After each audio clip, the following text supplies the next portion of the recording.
NEET 2023 के अंदर biotechnology से एक ऐसा क्वेश्चन आया जिसके फाइनल एंट्री खुद को दो आंसर देने पड़े थे।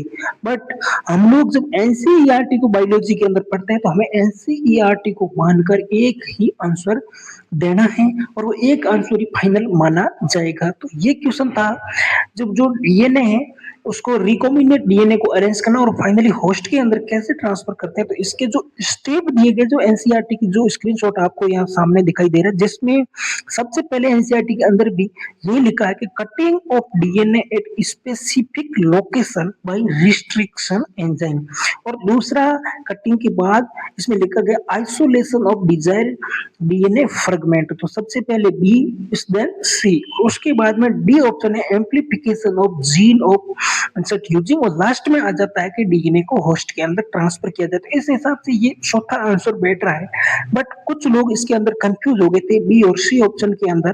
कुछ लोगों के द्वारा ये बोला गया कि isolation of desirable DNA fragment पहले होगा और देन कटिंग ऑफ डीएनए होगा। बट एनसीईआरटी के हिसाब से चले या एनसीईआरटी को देखें और फाइनल एनसीईआरटी का आंसर माना जाएगा तो सबसे पहले cutting of DNA then isolation और देन एम्प्लीफिकेशन और देन होस्ट के अंदर ट्रांसफर किया जाएगा।